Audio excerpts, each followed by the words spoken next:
We're going deep inside a pretty sophisticated crime that happens right out in the open.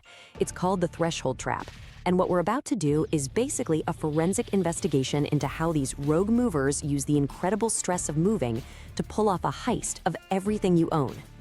Just let that sink in for a second. You've trusted a total stranger not just with the keys to your home, but with physical access to every single thing you have. I mean, this is so much more than a business deal. It's a moment where you are completely vulnerable. And that physical control, that is the master key to this entire scam. For a certain kind of predator, that vulnerability isn't a side effect, it's the whole point. So let's be really clear here. We are not talking about a bad customer service experience, or a few broken items. A hostage load is a premeditated crime. It's asset extortion, pure and simple, just disguised as a moving service. To a scammer, seeing all your stuff in boxes isn't about you starting a new life. It's a golden opportunity. The chaos, the deadlines, the sheer emotional weight of it all. These aren't just part of the move. No, they are tactical weapons used to get you to lower your guard so they can seize complete control of your entire physical world. So in this explainer, we're going to conduct a full investigation. We'll start by profiling the predator. Then we'll look at the crime scene itself, which is your state of mind on moving day. We're going to dissect the heist step by step. We'll explore the psychology of why this works so well, give you a solid defense plan, and finally we'll reveal the real cost of that quote that just seemed too good to be true. All right, Section 1, the mover as predator. Let's look at exactly how the person you hire to help you suddenly turns into a kidnapper. The really wild thing here is the central paradox. These predators, they don't seem dangerous at all in the beginning. In fact, they look like the perfect answer to your problems.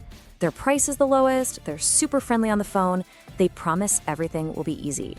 But that savings, that supposed helpfulness, that is exactly the bait they use to lure you into the trap. We really need a new name for this person. They're not a mover, they're a logistical kidnapper. They don't really specialize in moving stuff. They specialize in exploiting the neurochemistry of your stress, that flood of cortisol and adrenaline on moving day, to get you to authorize the seizure of your own property. Section 2, the relocation stress trap. To really get the crime, you have to understand the crime scene, and that's the incredibly high-stress environment of a physical move. This is absolutely critical to understand. It's a concept called operational paralysis. It's that gut-wrenching moving day panic. When you're juggling closing dates, landlords, new jobs, and physically emptying your home, your brain's ability to think clearly just gets overloaded. Your power to look at new information and say, wait a minute, no, basically drops to zero. That complexity isn't an accident, it's a weapon. And in that state of total overload, huge red flags just get dismissed. You find out you're dealing with a broker, not the moving company itself, but hey, it seems efficient. The contract is full of vague language, but who has time to read 12 pages of fine print? Then an unmarked rental truck shows up, but you just need to get this done. Each of these is a massive warning sign, but they're disguised by the normal chaos of moving. And this really highlights the true damage. Yeah, the financial loss is awful, but the psychological trauma is on another level. It's that horrible realization that your entire history, your photos, your family heirlooms, everything is sitting in some unknown warehouse held by a criminal.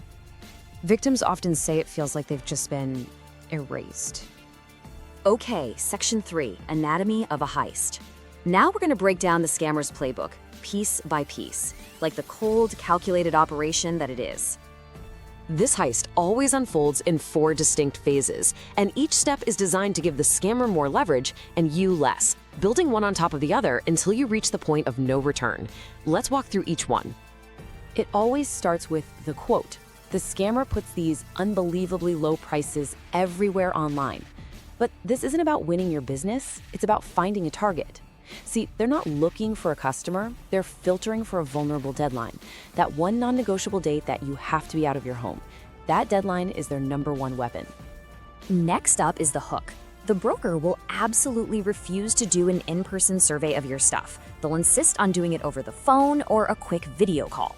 Of course, the binding estimate they give you is, by design, completely wrong. Its only job is to act as a fraudulent, lowball reason to get a truck to your house with a contract ready to go. And this all leads to the one question every single victim asks themselves. How in the world did that really attractive $2,000 quote suddenly turn into a demand for $5,000 in cash? Well, the answer lies in the most critical phase of the entire heist. This is the moment. This is when the trap springs shut. The movers show up, usually late, and in a generic rental truck. They get right to work, loading your most important things first. Your bed, your couch, those boxes with family photos. Half your life is on their truck. And then they stop. The foreman comes over to you with a problem. Whoops, you've got way more stuff than the estimate said. You're over the weight limit. There are new fees for packing tape or for the long walk to the truck. The excuse always changes, but the result is always the same. The price has just doubled, maybe tripled, and you need to pay it in cash. Right now. This is what's known as the extraction phase. You're standing there, your house is half empty, you've got to be out in a few hours, and all your stuff is on their truck. They hand you a revised bill of lading with the new, crazy price. Your signature isn't a choice, it's a confession they force out of you under extreme pressure. This isn't a move anymore. It's a kidnapping, and this is the ransom note. And finally, we get to phase 4. The truck just drives away, and the company goes completely silent. Days, maybe weeks go by. Then you get a call demanding the final ransom payment, by wire transfer, of course, before they'll even think about delivering your things. If you can't pay, or if they just get spooked by complaints, they'll often just abandon your property in some random storage unit, and your life gets auctioned off. Section 4, hijacking your brain. So we've seen what they do, but now let's talk about why it works so incredibly well. This is all about hacking human psychology. See, on any normal day, your rational brain would spot the red flags. It would question the sudden price hike, and it would protect your stuff. But on moving day, your brain is overloaded. It is not operating rationally. It is desperately seeking just one thing: closure. The scammer is literally banking on your overwhelming need for it to just be over. They know you'll trust the helpers and you'll sign anything to make it stop. They are using a very specific arsenal of psychological weapons against you. You've got the sunk cost fallacy. Well, the truck's half full, I'm almost out of time, I can't possibly start over now. Then there's the reciprocity heuristic. These guys are sweating, they're physically helping me, so my brain sees them as allies, not enemies. Then there's that intense need for closure we just talked about. And finally, bureaucratic coercion gives it all a fake sense of legitimacy. Hey, it's a revised contract. See? You signed it. It's official. So here's the bottom line. This isn't a digital hack of your computer. They are performing an analog hack of your life. The real point of leverage isn't a piece of software. It is your move-out date. They managed to turn your own deadline against you, making it the very mechanism of the trap. Section 5, your strategic defense. Okay, now we get to the most important part, how you fight back. This simple protocol can make you basically immune to the threshold trap. It all boils down to 3 simple, non-negotiable rules. And I mean it, these are not suggestions, they are a protocol. If you follow them, you can pretty much eliminate your risk of ever becoming a victim. Rule number 1 is by far the most powerful filter you have. You must mandate an in-person survey. Any legitimate moving company wants an accurate estimate just as much as you do. So if a company refuses to physically send someone to your home to see your things, just hang up the phone. Their motive is predatory. There are 0 exceptions to this rule.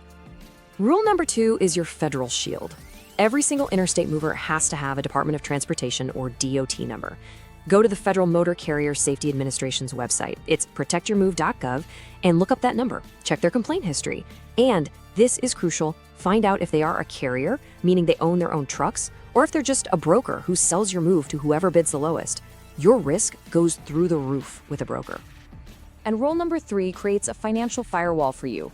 Never, ever pay a deposit with cash, a wire transfer, Zelle, Venmo, any of it. Legitimate companies will accept credit cards. Using a credit card gives you fraud protection and creates a paper trail. 2 things these scams are designed to avoid.